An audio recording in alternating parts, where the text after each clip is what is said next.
Opa, gente, apareci aqui para lembrar, tá? Se você ainda não está inscrito no nosso canal, clica aqui em cima no sininho e se inscreve aqui no YouTube TV Ponta Negra RN. Aproveita para deixar também o seu joinha. Os números de vítimas de feminicídio no Rio Grande do Norte.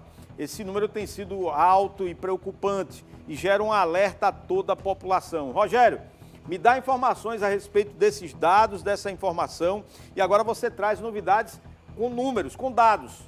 Bom dia. Muito bom dia, Salatel, bom dia a todos. Pois é, a gente ficou até surpreso com esse número que foram ventilados pela própria Secretaria da Segurança Pública e Defesa Social, que a cada 21 dias uma mulher é assassinada no Rio Grande do Norte por ser mulher, portanto, feminicídio.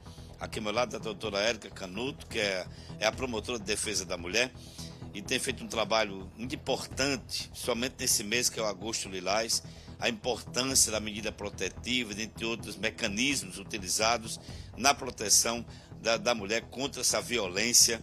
E a gente sabe que o ano passado teve 12 mulheres assassinadas em 6 meses, esse ano 10 mulheres, uma redução, mas a forma como foi colocada assusta e muito. E como esse caso, nós temos um caso recente do Igor Cabral, isso chamou bastante atenção e de casos que estão vindo à tona.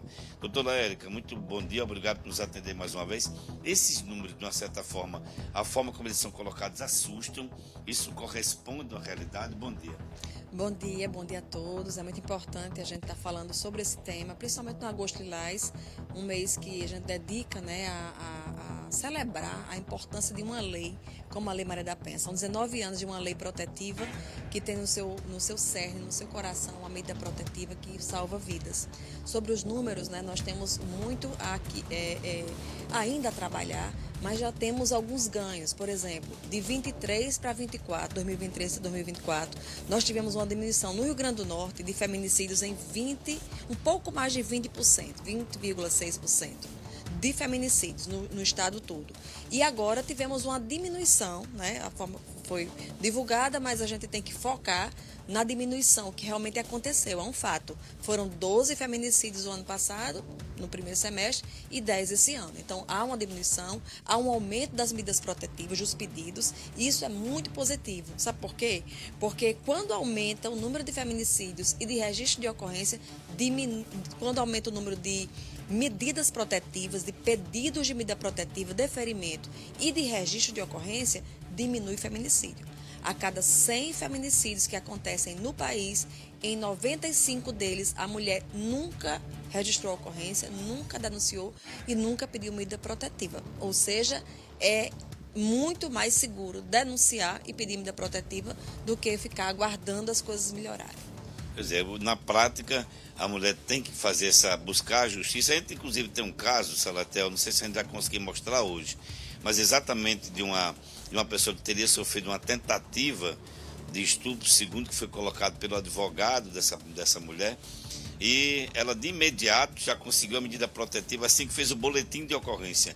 Então a primeira atitude seria a medida protetiva para depois se buscar um inquérito, né? Que é para proteger a mulher inicialmente, doutora. Exatamente, é esse o ponto. Você tocou aqui no fundamental.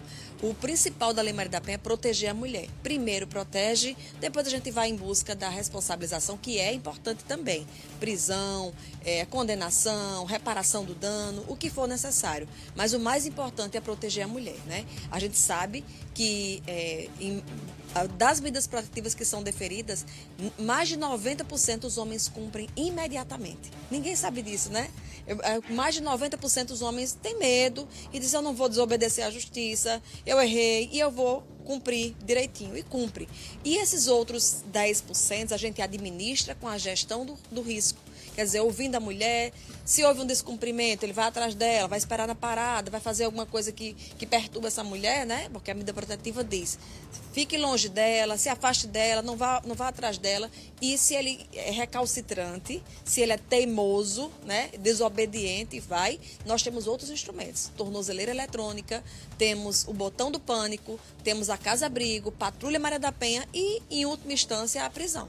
A gente tem visto que na prática às vezes acontece, de fato, ele descumprir a medida protetiva terminar agredindo, até mesmo matando a vítima em função disso. Ele é aquele teimoso violento. Mas, de uma certa forma, a medida protetiva ela sai do papel, ela funciona? A medida protetiva não é só um papel. A medida protetiva é uma ordem judicial, uma determinação. Deixa essa mulher em paz, deixa ela viver a vida dela, fique longe dela. Não publique nas redes sociais contra ela, falando mal dela, não divulgue fotos íntimas, não vá atrás dela, deixe ela viver a vida dela.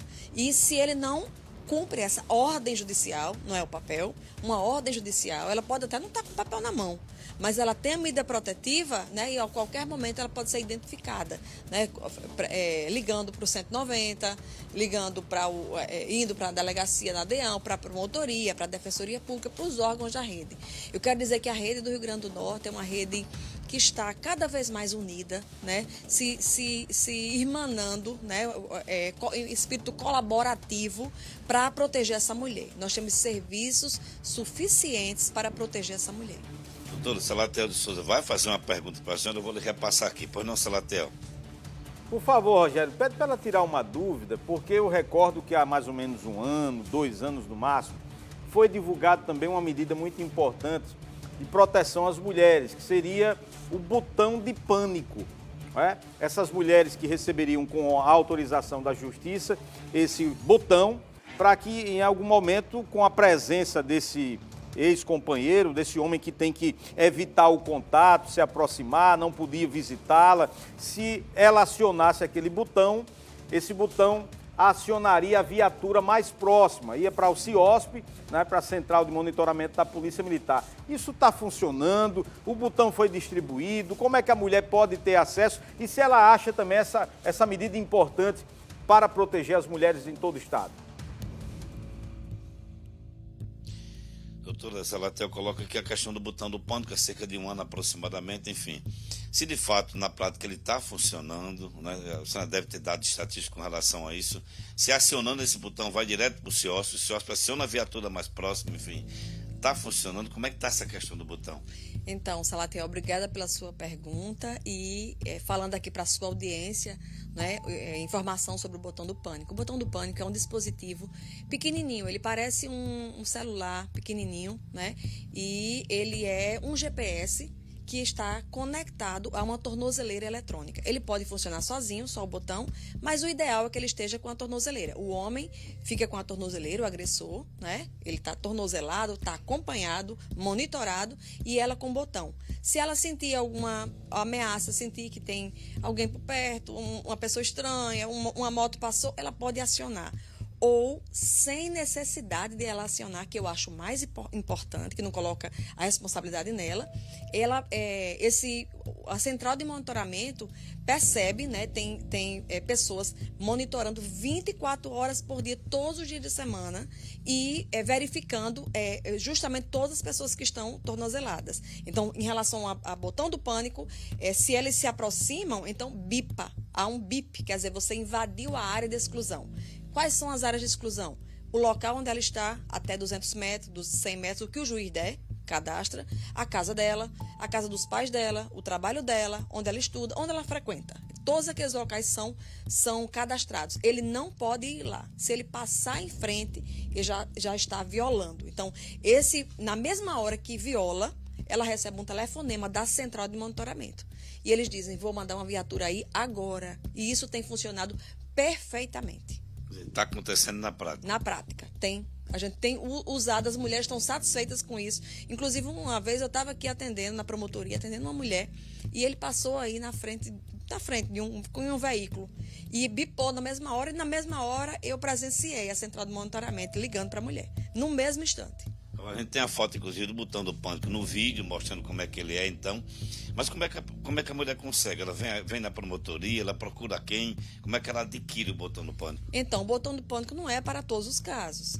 São os casos que ele não está cumprindo a medida protetiva. Então, o que é certo? O primeiro estágio, ela recebe a medida protetiva, ele é intimado para cumprir. Se ele cumpre, não precisa tomar nenhuma outra providência, porque isso vai, ao longo do tempo, ele vai deixá-la em paz de vez, né? É isso que se espera.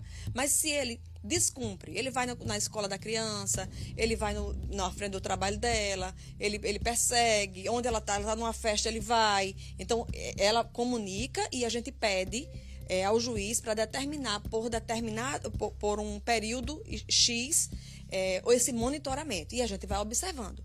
Caso ele descumpriu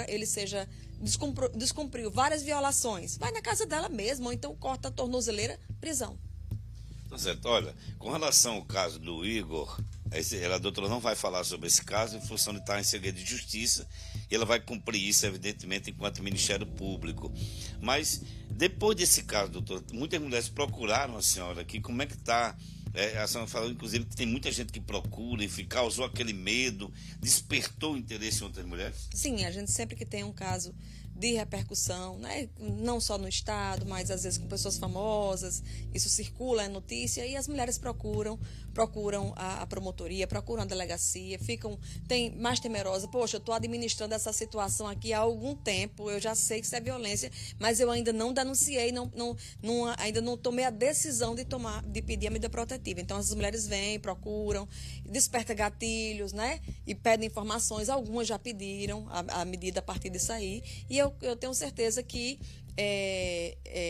a divulgação das informações importantes sobre o feminicídio, sobre a violência doméstica e familiar contra a mulher, sobre a Lei Maria da Penha, como essa lei é forte, como essa lei é importante, como essa lei veio mudar a história da violência doméstica e familiar, dá visibilidade, todas as pessoas se importam com isso, se importam com a proteção da mulher e dos filhos que assistem essa violência embaixo da cama, que se cortam, que têm evasão escolar, que tentam suicídio, sabe? Que estão diretamente ligados, afetados por essa violência. Então, é um compromisso de todos nós e fica o convite para, nesse Agosto Lilás, todos nós sermos, de alguma forma, lilás, a favor da Lei Maria da Penha, falando sobre a lei, falando para amigos, grupos de WhatsApp, grupos de família, de trabalho, né? E não deixar que as contra-informações elas dominem, mas o que essa lei pode proporcionar de vida para a mulher.